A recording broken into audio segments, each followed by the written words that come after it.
George Glinsky reporting for talkSPORT. Delighted today to be joined by Floyd Schofield Jr. and his father, Floyd Schofield Sr., ahead of a massive fight, February the 22nd. WBC lightweight title on the line. Shakur Stevenson, the champion. Kid Austin, the challenger. Gentlemen, how are we doing? Good, good. See, I'm doing good. there he is. He's there. He's muted at the moment. But listen, guys. Obviously, this is something that I suppose people are talking about every single time they talk about this fight. A massive step up, a huge risk. Um, Oscar De La Hoya, your promoter, during his career was known for taking big risks. He took on the best fighters, and it seems as though that is something that you share in that respect. How much of an influence did he have on taking this big step up against Shakur Stevenson?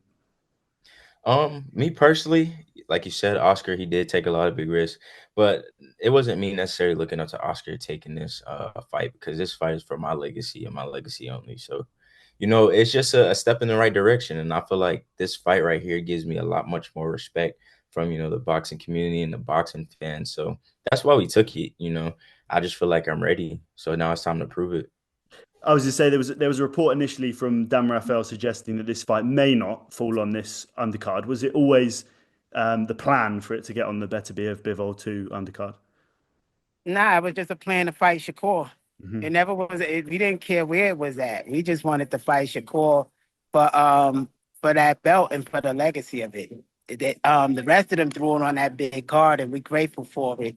But our goal is to beat Shakur. Definitely, definitely, and there's quite a lot of history here. I don't think I'm not great at American geography, but you're fairly close to each other. I know that you obviously have sparred before. How well do you know Shakur Stevenson, and how has this come about? I knew Shakur growing up. I always used to see him at the amateur fights because he was about to get ready to go to the Olympics. So he was a little older than me. So, I would always take pictures of him and whatnot because at that time, Shakur, that was Shakur. He was a good amateur fighter. So I knew Shakur coming up in the ranks. That's about it. Then once I got older, started my professional career around 18, we had our first sparring session. So, I already went online about that. You know how that went. And then just now, I feel like, I wanted to challenge myself. He got a little offended by it. And, we here now. So Hmm. that's really all it was. We weren't super close, but like I considered him an idol Mm. almost. An idol, an idol. So must be kind of weird in that suggestion, fighting someone that you once idolized, looked up to. I think your father once said mentor or something along those lines. Not really now because now it's like, he talks a lot of crap and, he just Shakur. So it's not really weird to me now because now it's not about me just fighting my idol and, getting it out the way. Now it's about now I want to take your belt. I want to, do my job, hurt you in that ring. So, but who knows? Maybe after the fight, he can be my idol again. He does whatever he does after the fight. But as of right now, I don't look at him in that way. So Hmm. For the viewers that don't know, how did those spars go, and what did you learn about yourself, and potentially what you would learn about this fight from those spars? we just sparred one time, but during that one time, like I said, I was 18. At that time I was fighting 4 rounds, during COVID and whatnot. So, you know, those 4 rounds, showed me like, hey, I can do this. If I get focused, stay down, be disciplined, I can actually do this and be good at this, because I was still young, 18. So, in your head, sometimes you still have doubts like, am I able to do this? But after that sparring, I was like, I could really do this. So it gave me the confidence, it gave me the confidence and now I'm here. Now, like I said, I gotta prove it, and I'm excited. I'm real excited. Hmm. And you've Well, what it done for me is I got to see them two go to work, and I got to see. I know his style will beat Shakur. I already knew that. I already know how hard it was for Shakur in there, and Shakur is one of our top fighters. You mm, Not know, me, not I, me no more. Not me not no him more. anymore. But I got to watch him always want to grow up to fight Shakur, not out of hate or mhm. out of anger. It was more out of like the competitive nature. That was like the teacher. He would study Shakur. He would study these older guys, and that helped him become him. And so to me, it's a great thing. It's like a passing of the torch. Once you get past um, Shakur, then skies is the limit. Then the young generation take over, and the old generation fades out. Definitely, definitely. I mean, sparring has been something for any good young fighter. You'll have to get in there with good quality names in order to develop while you're not necessarily taking those massive step ups in your early career. Some of the names off the top of my head, obviously Devin Haney, you've sparred with, obviously Shakur, I think Jojo Diaz as well. There's some good quality operators you've been in with. Who You miss impressed you the some. most? You miss Sean Porter. Sean You miss Porter. Eric. You miss Sean Porter. You miss we was in camp with Tank twice. You Xander miss Zayas. Robin Easton Jr. Zanders. Yeah. You missed the whole list that we helped get ready for fights. So that's the thing people don't realize. At 17, 18, he helping world champions get ready for their fights. Mm. So he helped them sharpen their gifts. So when they say that there's a level and there's a measure, I think y'all about to see the measure and level because he's the one that got them ready. I was aware of most of those names, but Gervonta Davis was one that slipped by me. You shared rounds with Gervonta Davis. No, Nah. Javante said I would Wait, no, never no, no, get in the don't ring give with him. don't give too No, I'm much gonna out. Don't tell give it too because much out. no, Javante coach already put that online that Javante said I would never get in the ring with that guy. And 2 years ago, I told the world, I said when Floyd get up that level where he's mandatory to fight Javante gonna retire. And that's exactly the same thing that's happening now. And I said it 2 years ago. Floyd is the mandatory to fight for Javante belt, Javante retiring. Mm. Because anybody who's seen Floyd, the only one who stepped up to the plate is Shakur. Hmm. Everybody else, Devin, he buckled Devin. Devin ran up 2 weight classes to get away from him. So Jojo Diaz made excuses to get away from him. It's like, yo, it's just something. Y'all gonna see something. And I'm not saying he's the greatest now, but I'm saying through the lessons and experience, he's gonna become the greatest boxer of all time. You said buckled Devin Haney. Yeah, everybody know that. I got it Did I? online. Me and Bill arguing about him hurting. Devin broke his hand trying to get out the ring for him, setting up for the Gamboa fight. And Mason was there. And we also hurt Mason. Where I told Floyd just work defense with Abdullah Mason. Mason garbage. So We're not so giving him so no fuck. everybody Floyd been in that ring with. So everybody that y'all calling the top, he done already showed that he's better than them. Mm, mm. So it's right now us going to show the world we number 40 in the WBC. It took a fight against the number one guy, the one everybody ducking. So that should show what we about. We're Who different ducking? than the rest. Who Huh? ducking? I said who No, ducking him? no. Some people ducked him, ducked like Lomachenko ducked Oh, Shakur, Zapata. and Zapata. other people ducked Shakur. We the only one who stepped up to fight this guy because he's gifted. But anyway, I'll let y'all go ahead and finish talking. I'll put mine No, back no, on no. mute. I like it. Waxing lyrical. I like it. I like it. Junior, who impressed you the most in those sparring sessions? Who stood out? It was Shakur, Hmm. because with Shakur you gotta think. You gotta give him that. Like he's a genius when you're in there with him. Um, you got Shakur. Sean Porter was very rugged, like just rough in there. Like, it showed like that football strength.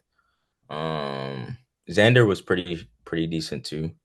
Um, yeah, you got a couple, but I would put Shakur up there and probably Sean because with Sean you actually have to fight. So I think you used the word I believe it was with Sean Porter on a podcast. You said manhandled, and you haven't been manhandled since. That was a big learning curve for you. oh yeah, because you know Sean is very up top heavy. Like his upper body strength is pretty good and he's very athletic. So like when he's on the inside, you try to turn him, to get off the ropes, he's gonna turn you right back. So it's like with Sean, you just gotta fight him off. I feel like that's what I did. But with Sean, it was good sparring.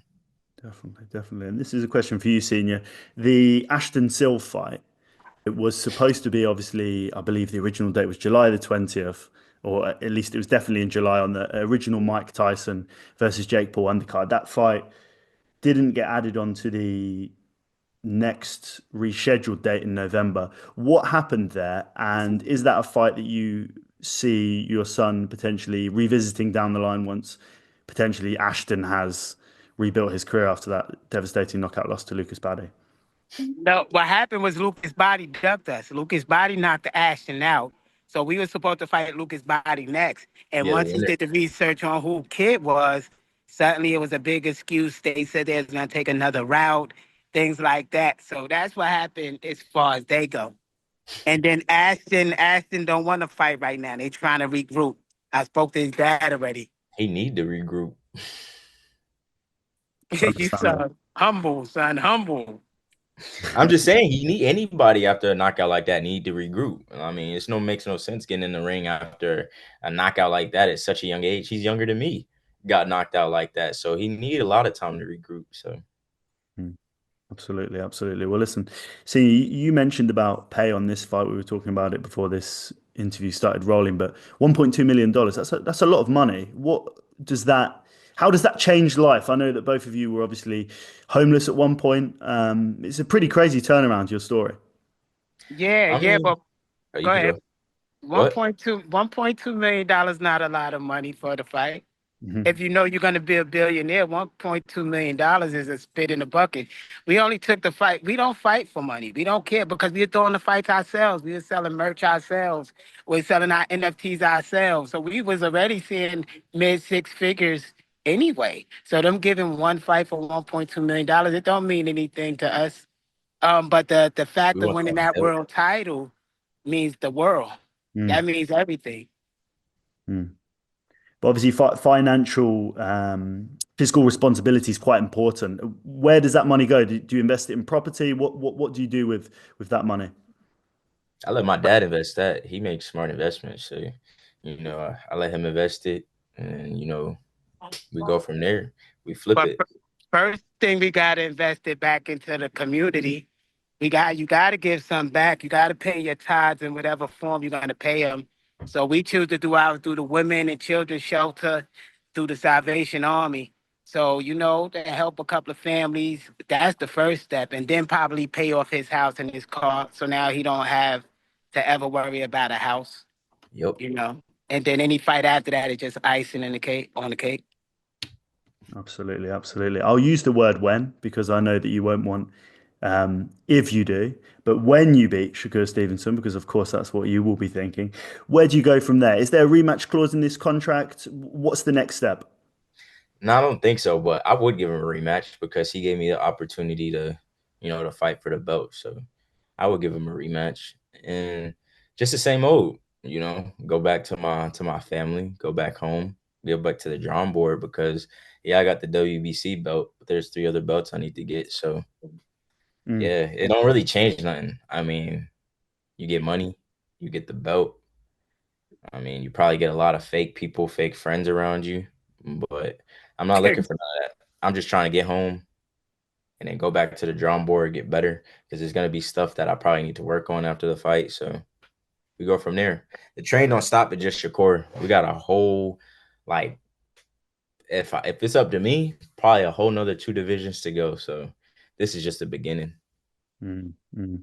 I know your father's been talking a lot about Gervonta Davis. I suppose, the big fight. That's the massive fight in the division. Yeah, way bigger than this one in my opinion. But like I said, this is where it starts right here, getting that green belt. Definitely, definitely. Well, listen, guys, an absolute pleasure to speak to both of you, and I really appreciate your time.